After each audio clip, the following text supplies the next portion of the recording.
welcoming you to our unveiling tonight. My name is Heather Leavell, and I'm the director and curator of the Cyrus Dallin Art Museum, and we're so happy and thrilled to have you as we unveil Mrs. Hall's letter and a Cyrus Dallin self-portrait. And both of these paintings are very rare and they're really special. And the self-portrait is interesting because we didn't know it existed, and it's the only two-dimensional portrait that we know that Cyrus did. He sculpted himself, but he didn't paint himself too often. I'd like to thank the Dallin family for donating the self-portrait to us and for funds to help with its restoration.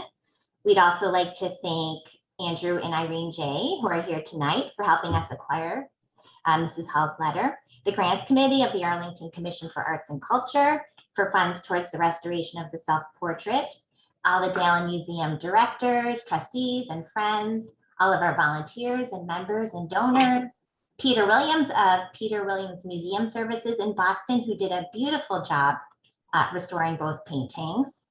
We wouldn't be here tonight without all of you, and we're so grateful. So before we start, I would just like to share the museum's land acknowledgement. Cyrus was always mindful, as we are today at the museum, of who were and are today on the lands, the original inhabitants of the lands on which we reside. And so I'd like to acknowledge that the Cyrus Dallin Art Museum in Arlington, Massachusetts is located on the ancestral land of the Massachusetts tribe, the tribe of indigenous peoples from whom the colony, province, and commonwealth have taken their names. We pay our respects to them and to their Nipmuc and Wampanoag and Pennacook neighbors who have stewarded this land since time immemorial and are still here today. So now I'm going to begin with a general overview of Dallin's painting activities, and then we'll proceed to the unveilings. I'll share some historical context with you, and we have some special guests who will share their unique perspectives on these two works with us. So fans of Cyrus Dallin, of his sculptures, may be surprised to learn that he was also an accomplished painter, and he was quite prolific. He painted over 60 paintings that we have been able to identify so far in museums and private collections across the country. He often exhibited his paintings alongside his sculptures in his public exhibitions, and this is an image of the bird bath in the fall, and it's dated 1932, and it's of his backyard. He loved painting in his yard, and especially his bird bath. We have a number of paintings featuring the bird bath.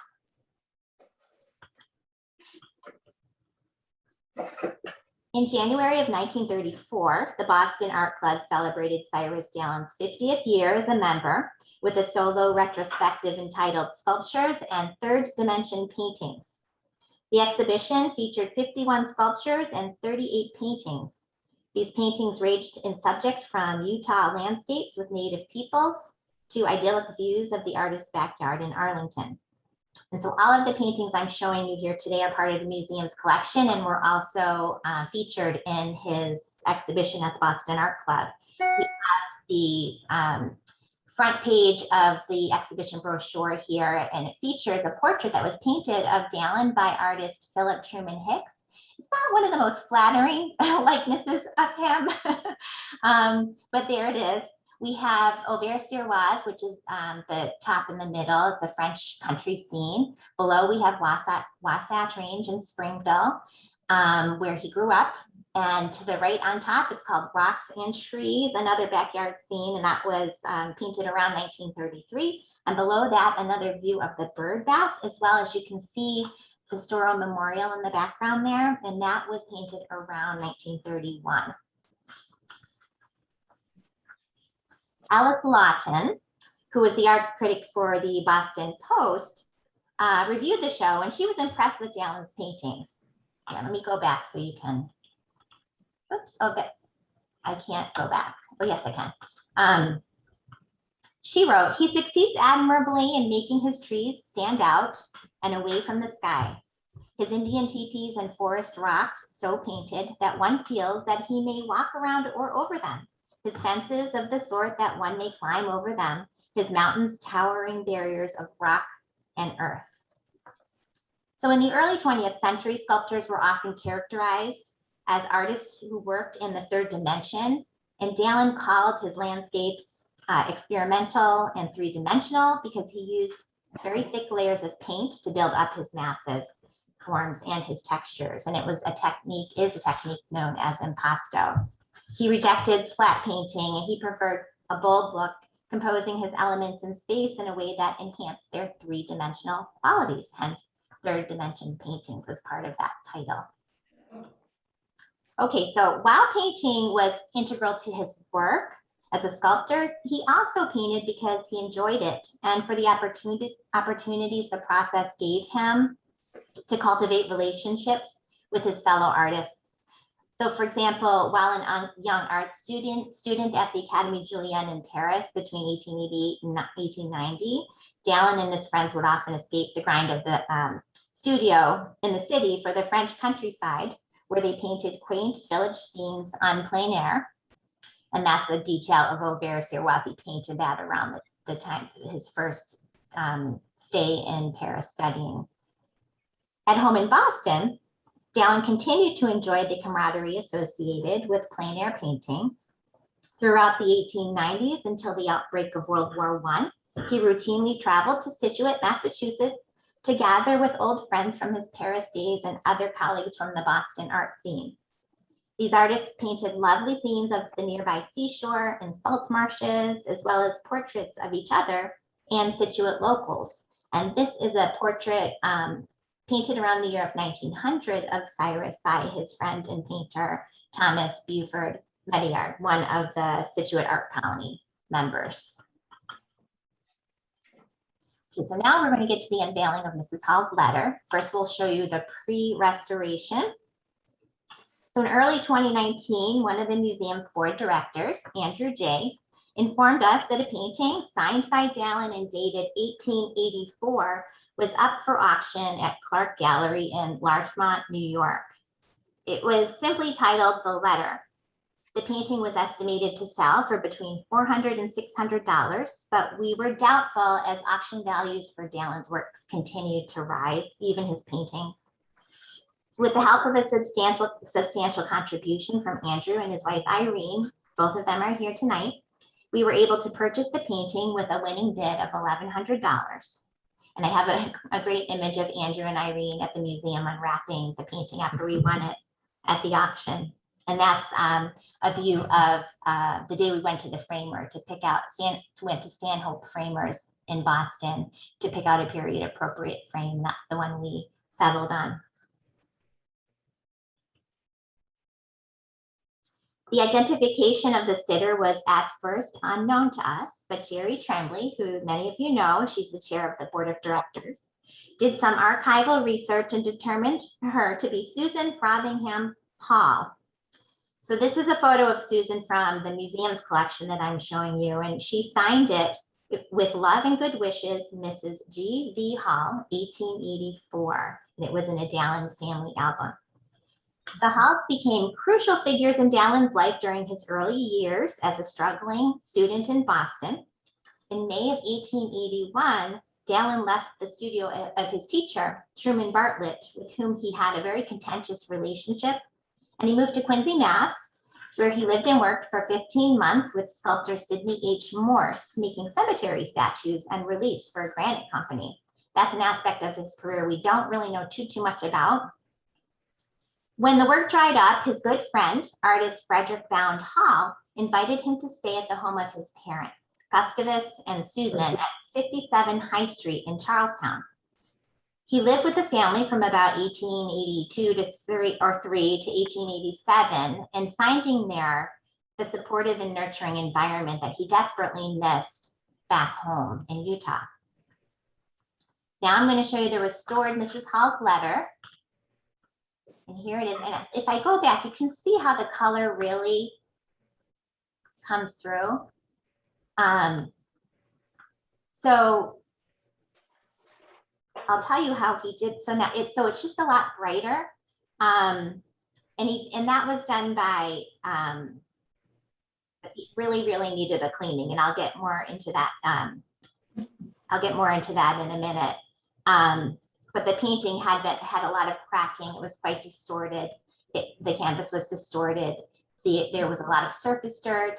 The varnish was very dirty. So once that first layer of varnish comes off, you start to see the true color again. So as I said before, Peter Williams did work on this painting. After cleaning it, he lined the painting with a second canvas, which basically served to smooth out the distortions in the original canvas, allow all the cracks to close, and provide stability for the original canvas.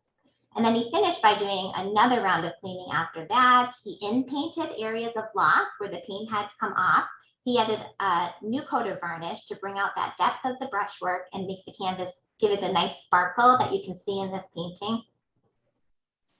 And I have a photo of Jerry at Peter's, when we went to pick up the painting at Peter's studio in the Fenway building in Back Bay in Boston, posing with the newly restored painting.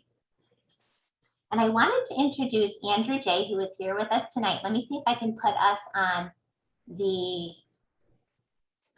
speaker view. I mean, the gallery view. I might have to stop my share for a second. Let me try that. Here we go.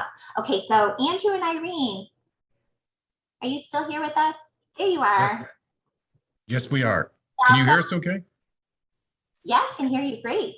Welcome to you both. Thank you for joining us. It's good to be here. I was just hoping you could share a little bit what inspired you to get involved in the museum and this project in particular, and what your special connection is with this painting. Sure. So I came upon the Dallin by chance. I was in Arlington for a meeting at a coffee shop nearby, and on my Google Maps, it said Cyrus Dallin Art Museum. And so I walked over, tapped on the door, and Heather gave me a terrific tour, and I came away saying, wow. And so Irene and I became lightly involved with the museum. We enjoyed the collection. Our son has been out for sculpture classes and things. And so we always looked at the museum as being a great centerpiece for the historic district of Arlington. It's got a wonderful collection. Also, there's other sculptures nearby by Dallin that are quite impressive. And so it's a nice package, and that Arlington has a real asset there. So in terms of the painting, I came upon it on part of doing a kind of a random search of auction listings. And I showed it to my wife, Irene, and she said, hey, that's a pretty good painting. And she pointed out some of the subtleties of the reflections in the table, the details in the letter. And there is quite a bit of craftsmanship in the painting. And so we liked it, and we didn't know much about it, but I brought it to the attention of Heather and Jerry. And what impressed us was that how quickly Jerry said, oh, that painting is of Mrs. Hall. It was done in this year. The dimensions should be this by this by this. And we were really, quite frankly, blown away by how quickly Jerry told us about the painting, its dimensions, and also what it means in terms of our lives. We live here in Charlestown, and the house, Mrs. Hall's house, is maybe 3 blocks away from where we are right now. So it's kind of, wow. And then what made it even more interesting to us was the fact that while Dallin was living with the Hall family, that he actually submitted his sculpture, which won the award for producing the Paul Revere sculpture that's now in the North End. And that sculpture is an iconic sculpture of Boston. It's frequently in advertisements and in the press, and even the New England Patriots helmet. If you look at the helmet, the Patriot in profile, it clearly came from that sculpture of Paul Revere. So the influence of Dallin extends throughout our town and the culture of Boston. We're delighted to see it become part of the Dallin collection. Our belief is with museums is that you add strength to strength, and the Dallin Museum there has the best, largest collection of Dallin works in the world, and it seemed like a logical home for it. We're delighted to see it be there. Thank you, Andrew. Thank you, Irene. That was really wonderful. And if I might play with a metaphor for a minute, the window in Mrs. Hall's letter that she's sitting next to that's illuminating the letter that she's trying to write is like a window, the window on Dallin's world that we have the benefit of. You know, we've been learning all sorts of really interesting things about Dallin through this painting, through the halls, and through the people like you and Irene and others that we've connected with on this journey of learning about the painting. So it's been really fun and very illuminating. Indeed. Yeah. Okay, I'll start my screen share again, and we'll pick up with, I'm going to go a little bit into more, does everybody see that okay? More into the history of the halls now. So Dallin painted this portrait of Mrs. Hall. As Andrew said, let me just advance that. Andrew mentioned the Paul Revere statue. He painted this during a crucial period in his early career. In 1884, the year he painted the portrait, he was 22. And his third model for the Paul Revere Monument was officially accepted by the city of Boston, ruffling the feathers of Bostonians who preferred the commission to be awarded to a more established and experienced sculptor. In addition to the portrait of Mrs. Hall, Dallin produced a number of other portraits of family members during his time as a resident of 57 High Street, including this small plaster bust of Mr. and Mrs. Hall's 5-year-old granddaughter. We aren't sure of her identity, though. He exhibited this bust in 1882 at the New England Manufacturers and Mechanics Institute Fair. The Boston Transcript published the following description. It actually was a very long description. I had to shorten it a little bit for the program. It read, "The little bust at the entrance to the West Art Gallery at the Institute, which catches the pleased glances of all entering the door, is the work of the youthful sculptor Dallin. Its sweet naturalness of pose and expression gives it distinction and value as a true artistic work, though it was executed as a portrait. Since it is much praised as a likeness, Mr. Dallin is to be congratulated, as well as the possessors of the bust and the little girl, on being able thus to mingle artistic subtlety and charm with faithful portrait work." Also, during this time with the Halls, Dallin painted a full-length portrait of a girl we presume to be the same or perhaps another granddaughter, which he wrote to his parents was, quote, "the best thing I have done in the way of painting." In 1885, he painted a future member of his own family, his fiancée Victoria Colonna Murray. In a letter to his mother, he described working on a, quote, "study portrait of Colonna in oil color. I shall work on it every Saturday, as that is all the time that she has." She must have been very busy. She was at that time teaching drawing at the girls' high school in Boston. And then in 1886, Dallin modeled a wonderful bust of Gustavus Hall. Unfortunately, this and the other works that I've just been talking about have been lost. We don't know where they are, but we hope that they will turn up someday. You never know when Dallin artwork will pop up. Both Gustavus and Susan were well-respected and active members of the community. They married in 1836, and Susan gave birth to 11 children. 9 of them lived into adulthood. This is their house at 57 High Street in Charlestown, where Dallin lived. The Halls were first recorded there, living at that address in the 1880 census, though they had been living in Charlestown since their marriage, and Susan's family, the Frothinghams, they had resided in Charlestown for many generations. The house was built in 1837 in the Greek Revival style, and around the year 1900, a third story was added, and some improvements were made in the more fashionable Italianate style. So I pulled a detail of the brackets there to show you the little Italianate elements that were added. The house is located just 3 blocks from Breeds Hill and the Bunker Hill Monument. So you can see on this little map, the red dot is the house, and then 3 blocks away is Monument Square. These early views, I've got a couple really cool early views, were taken from a top of the Bunker Hill Monument.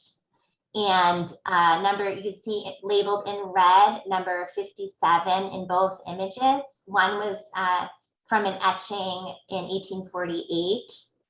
And then another is a daguerreotype from around the year 1870.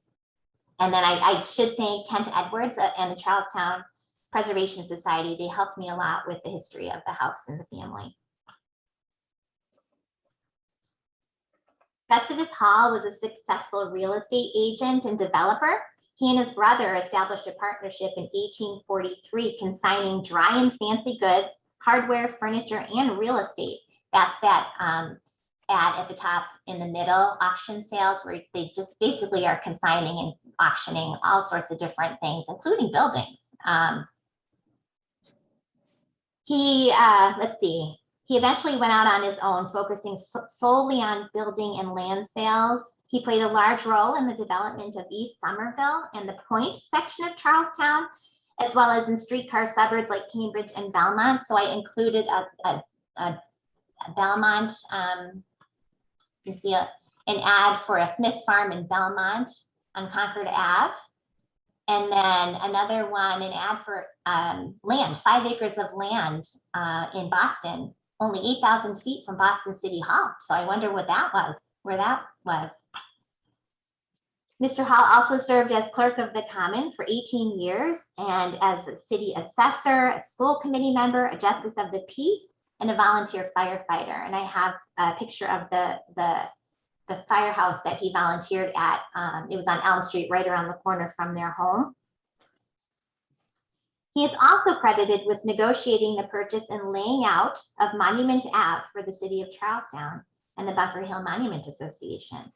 The family was very active in the Unitarian Church, and it also makes me wonder, if maybe their faith, Dallin was influenced by their faith early on, because he and Victoria became members of the Unitarian Church in Arlington when they moved to town.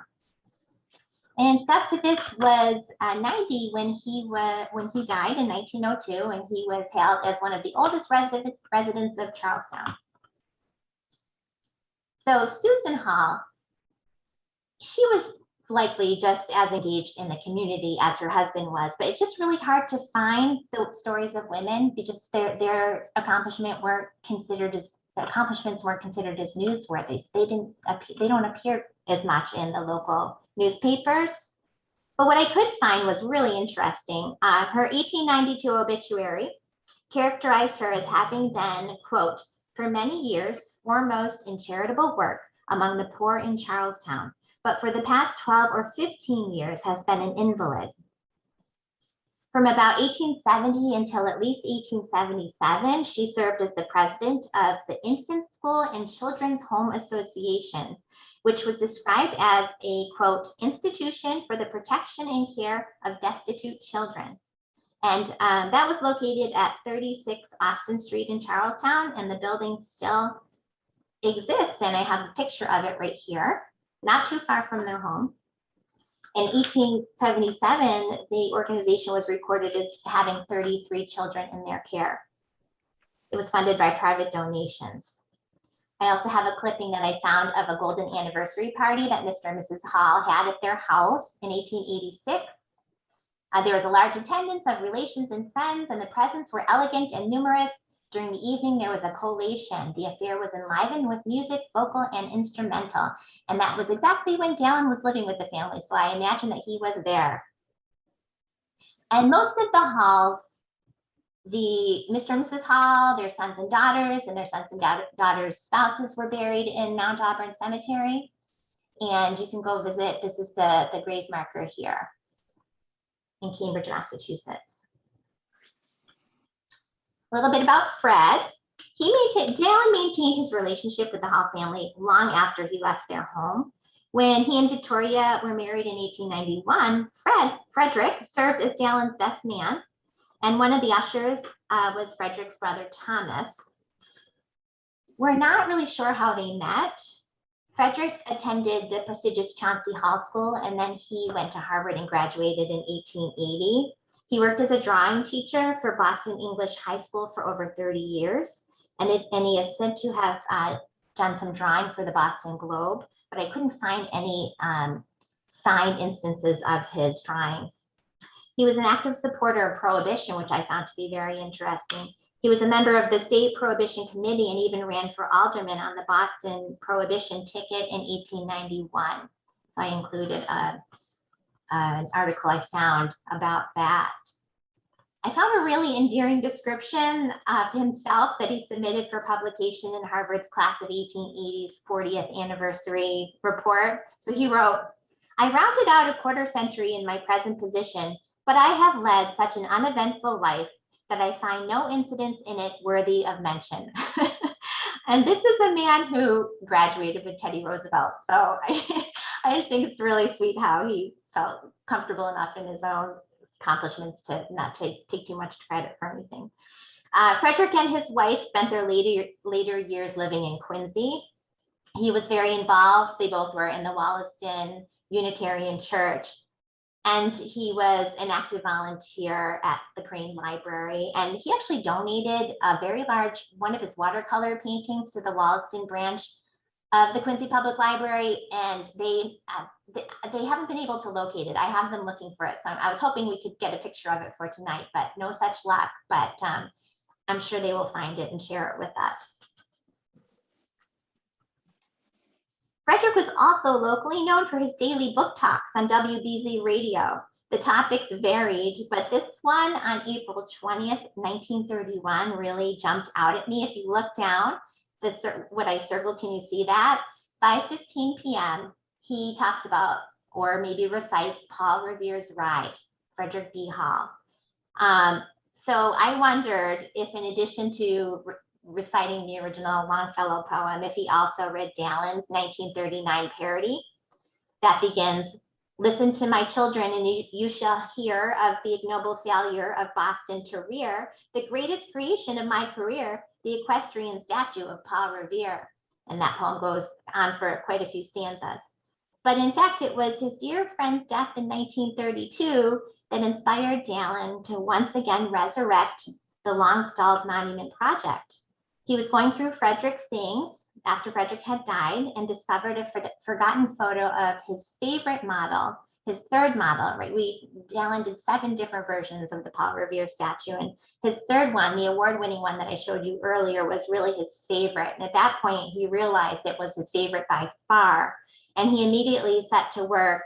That model had been lost, so he immediately set to work on his 7th and final version for the statue, which bears a very significant resemblance to this earlier 1884 work.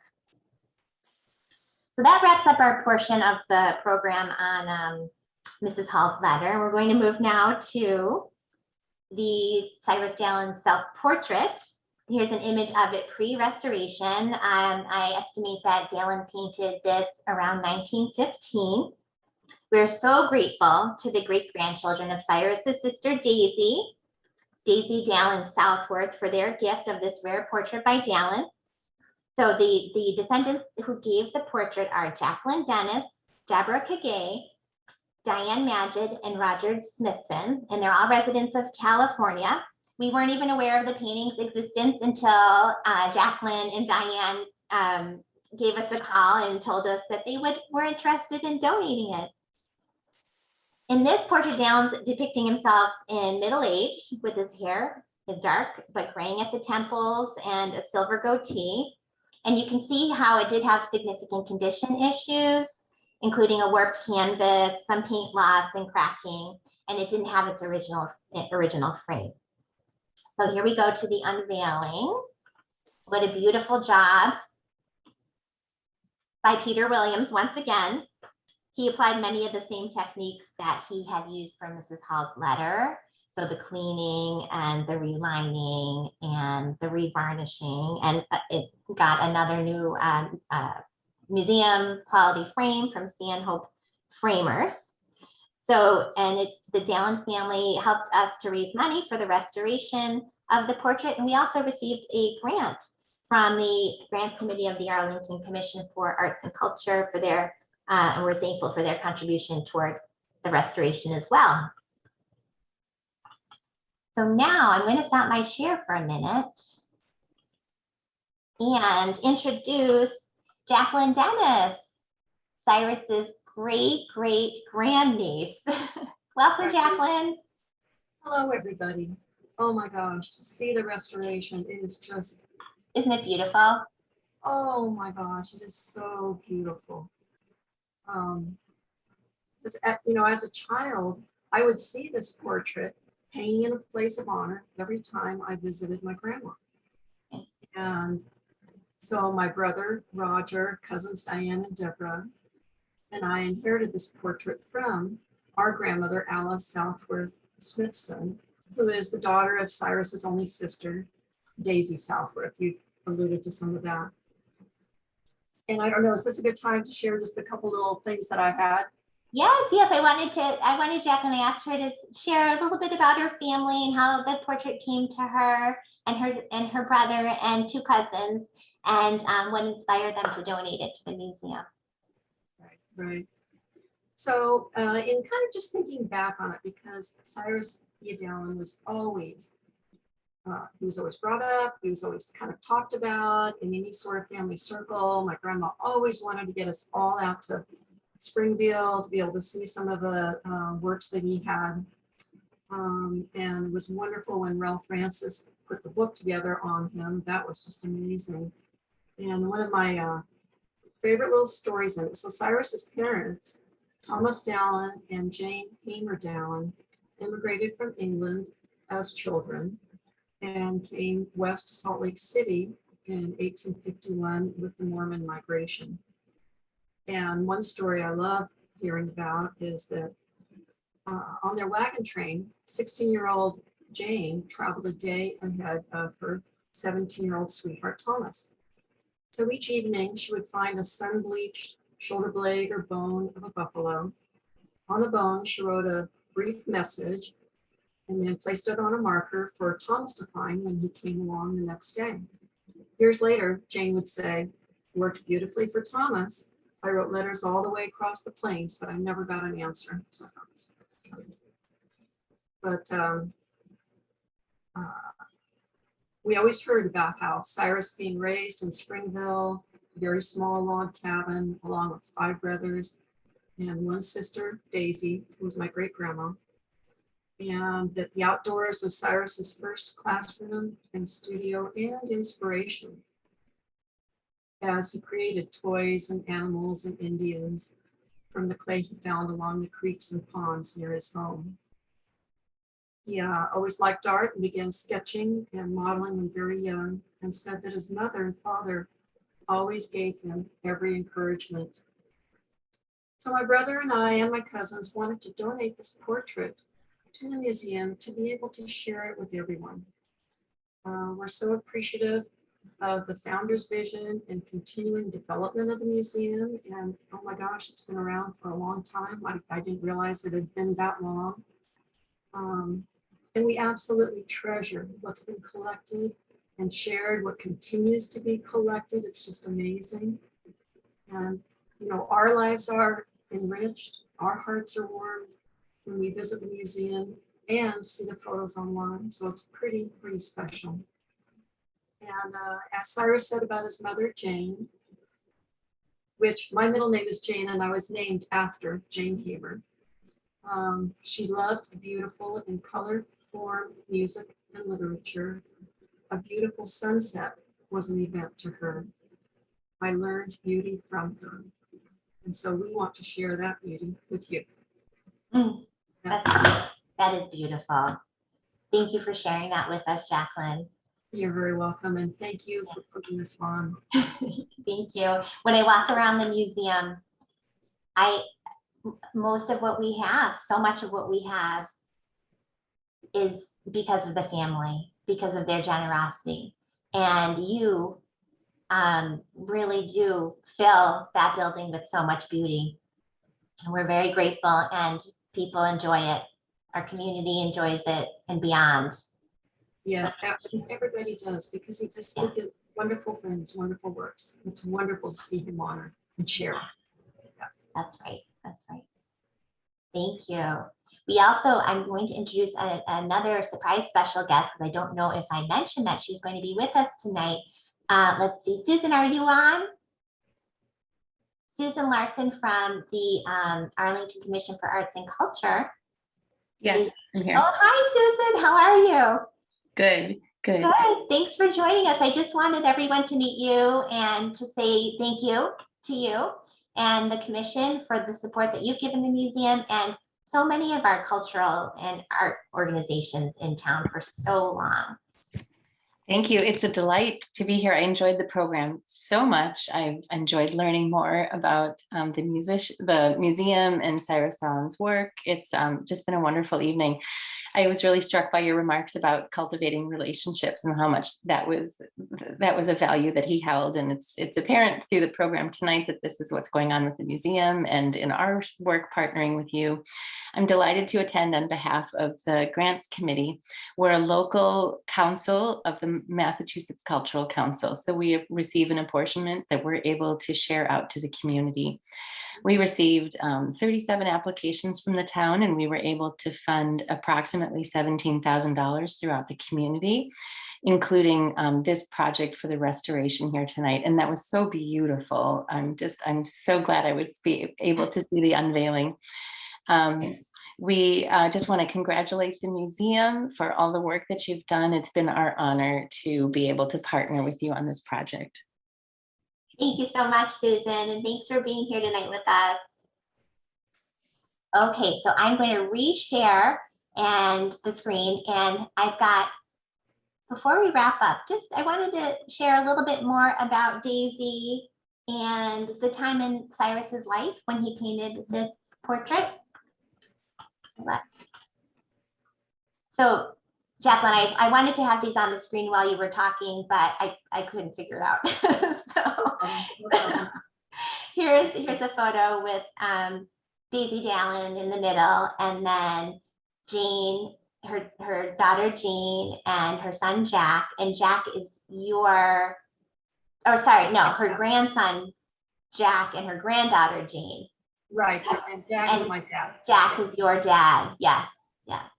And then we have this other really sweet photo of Daisy with Cyrus, maybe late 30s, early 40s, 1940s. Looks like he's in Utah there with the mountains in the background.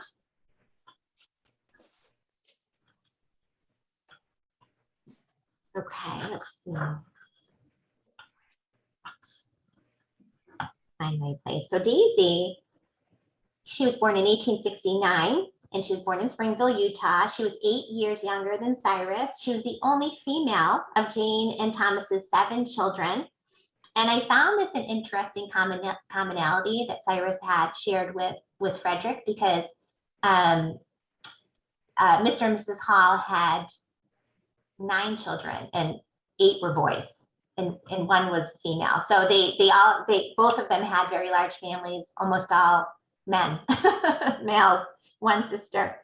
And so Jane is on the left seated here, and Cyrus is on the right. And Daisy's on the left, Cyrus is on the right, and Jane, the mom, and Thomas, the dad, are in the middle, and then the brothers are in the back row. Daisy married a man named Sid Southworth in 1891, and the couple had 6 children. She and Sid ran a resort in Spanish Fort Canyon, Utah, called the Castilla Hot Springs. And it was a place where visitors would come and take in the healing waters, and they would also dine and dance and enjoy music and swim and lots of fun vacation activities. And this is a photo of Cyrus with his mother, Jane, and his son, Lawrence, at the age of 12 at the time in Victoria. And in 1917, when they came to visit, and this is while they're at the hot springs. This is part of the resort. And then here is another image we received. These are other Dalins, I think. So Glenn Dallin and Elizabeth and their 2 children, Leon and Delphia. And Delphia is very involved in the museum. She's in the middle, being held by her dad. Wonderful. Yeah. When Sid died in 1912, let me go back. Daisy continued to run the resort with the assistance of Cyrus and other family members, maybe about for a decade or so more. And then in the 1920s, she moved to San Francisco, where she lived the remainder of her life. With my grandma. With your grandma. Oh, okay, yep. So when Dallin painted this portrait, he was in his mid-50s. By that time, and I'm showing you sort of a contemporary photo, he may have even used this a little bit to help with his portrait. I'm not sure. I mean, he's got the goatee in one and got a goatee and a beard in the other, but the poses are so similar. So at this time, he'd been a member of the faculty of the Massachusetts Normal Art School, Mass Art, for about 15 years, where he was the head of the Department of Modeling and Sculpture, and he was teaching classes such as modeling from antique and life, and composition and relief, and in the round. He had been married to Victoria for about 25 years. They would have been residents of Arlington for about 15 years. Their sons Bertram, Arthur, and Lawrence would have been around 21, 17, and 10 respectively. Dallin would have been continuing his yearly visits to Utah, remaining supportive and involved in his family's lives there. He would also have been at the height of his career, actively accepting new commissions and exhibiting and winning awards for his work, such as the Scout, which won a gold medal at the Panama Pacific Exposition of 1915, and is today you can see it in Kansas City. That same year, he also negotiated exclusive rights with the plaster casting firm P.P. Caproni and Brother to market and sell reproductions of 25 of his sculptures via this dedicated catalog that they published, and that really helped to get his name out. So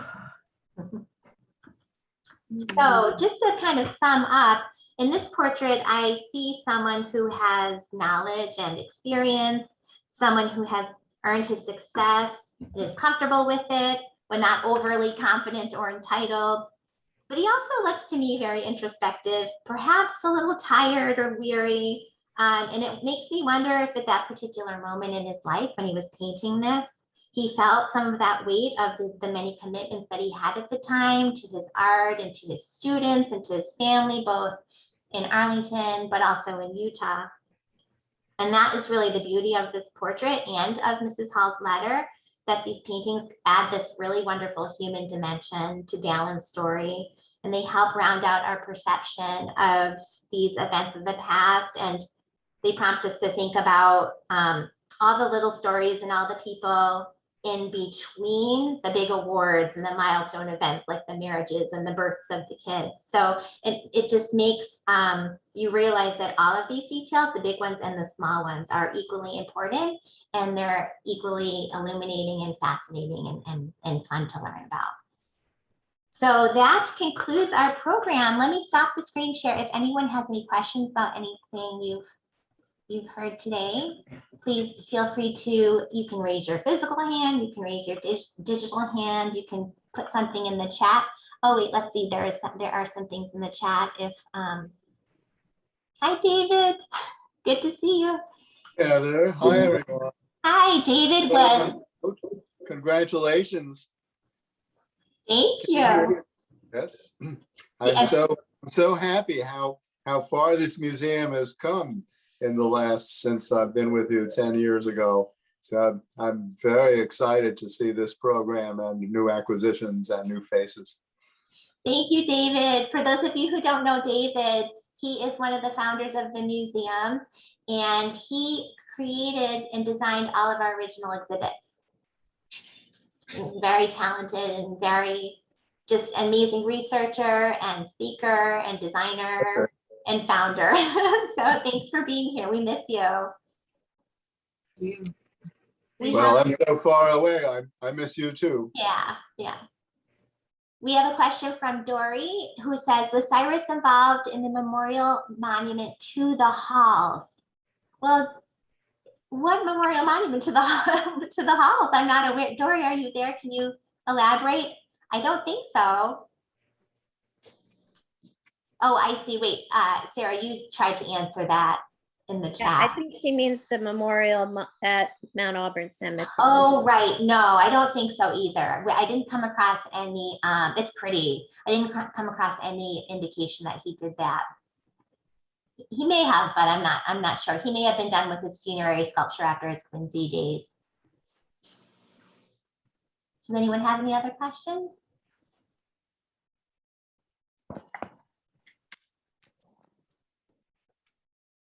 I wonder if we could see the the pre-restoration and the post-restoration of the portrait again. Say that again, Tom?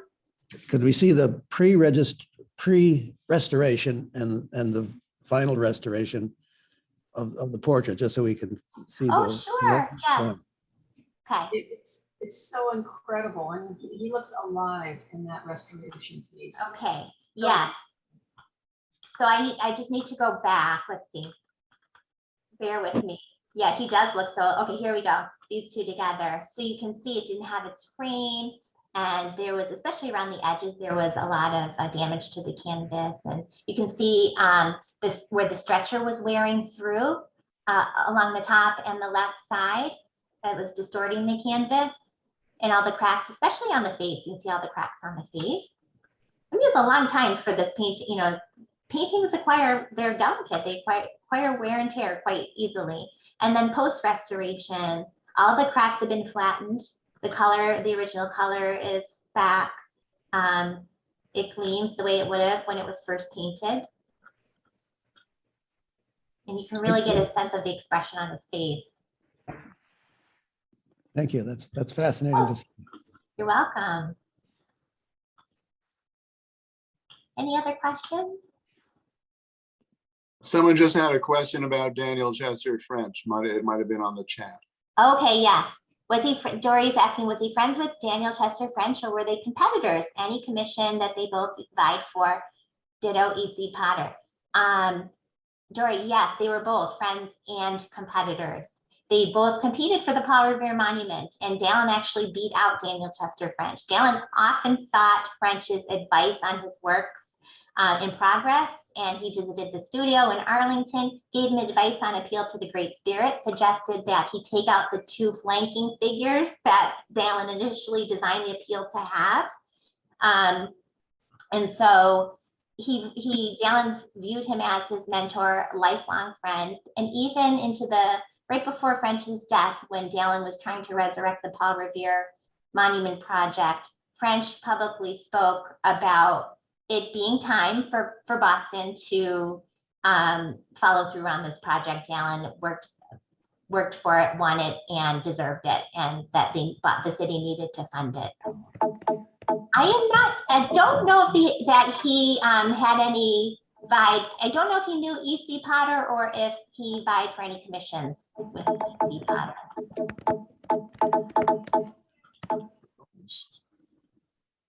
Oh, that's true. That she says that would make a fascinating talk regarding the relationship between Daniel Chester French and Cyrus Dallin, for sure. Yeah, and French was of the previous generation. He was up along with Augustus St. Gaudens. They were older and more established sculptors, and Dallin also sought out St. Gaudens' advice on his work from time to time, and he wrote back and offered, but wasn't as giving with it, I guess I would say, with his time or his advice.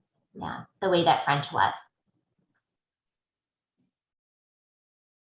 All right, well, if no one has any other questions, we'll close for tonight, and we'll make this available on our YouTube page in a couple of weeks. We have a great trustee who is really has great skills at video editing, so we'll get that up on our YouTube page, and I'll email the attendees of our program today with a link in a couple of weeks. Great research, Heather. Thank you. Thank you. Thank you all for coming. Thank you, Heather, Andrew, Irene, Jacqueline. It's a wonderful presentation, just absolutely fabulous. Yes, thank you, everybody. It was so wonderful to say hello to and meet new people. Wonderful for me. Yeah, thank you. And when can we come in and see the new painting in person? So we're open Saturdays and Sundays from noon to 4. Mrs. Hall is on the wall. We haven't gotten the self-portrait up yet. Jerry, maybe Don can drop it off. We'll talk. Okay, yeah, that still has to be put on the wall.